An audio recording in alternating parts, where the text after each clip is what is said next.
Mr Brunet, the Copernicus programme has made significant progress since you took up your position as Director for Aerospace, Maritime, Security and Defence Industries. Over the last 10 months, what for you have been the highlights and what do you think have been the most significant achievements? I'm glad to say that this year we have been able to capitalize on what had been achieved by my predecessors. First of all, in the beginning of the year, we had an agreement at the level of the European Council regarding the budget side of Copernicus, with something like 3.8 billion given for the development of this program over the next 7 years. We have also proposed a new regulation on Copernicus in order to improve both the governance, but also to precise the objectives and the different contents of the services. Finally, we have proposed, and the text has just been adopted, a new policy how to make available and to use the data taken from this program. So, all in all, I think it has been a very good year for Copernicus, but also a year full of challenges.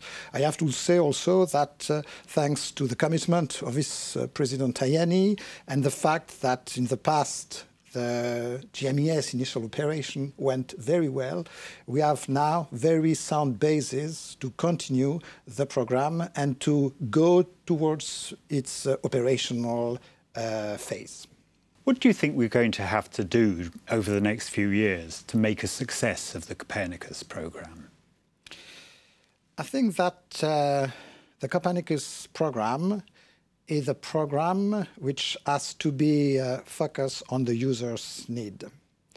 In that respect, I think that the sustainability and the continuity of the programme is very important. Obviously, also, we have to raise the awareness about Copernicus and the uptake of the results and what can be achieved through Copernicus is also very important.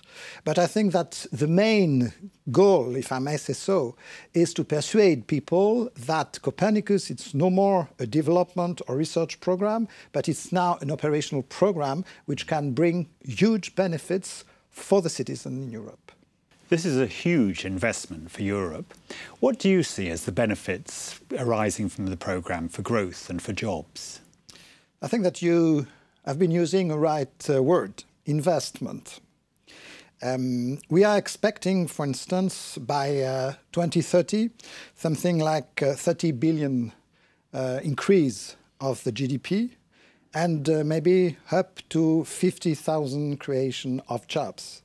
I have to say also that the spillover effect of Copernicus in some areas will trigger, for instance, development of new skills. And in the downstream sectors, we might have the creation of lots of SMEs, for instance, who will base their business on the data produced by Copernicus while adding their own added value. So all in all, it's not only a new program in order to provide the services, but it could be also a quite efficient economic tool. You've already mentioned the need to raise awareness of Copernicus so that people will build these services and create these jobs. But in 2012, a Eurobarometer study found that 61% of EU citizens were not aware of Copernicus, or GMES as it then was.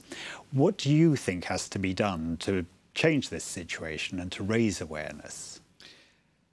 Maybe in order to interpret these figures, we should recall two facts. First of all, in 2012, GMES was not yet in the operational phase, the full operational phase. Just two services were about to start, and we have now 4 others to be launched in the next 4 years. On the top of that, I think less than 25% of the same people were aware of any kind of Earth observation system.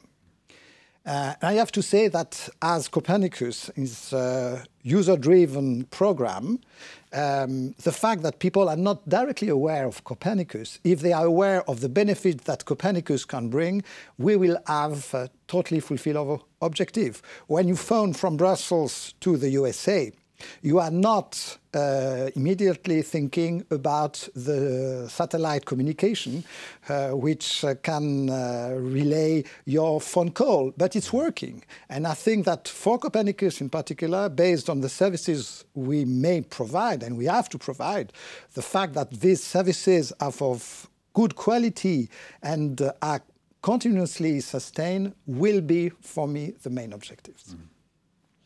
Mr Brunet, thank you very much. Thank you very much indeed.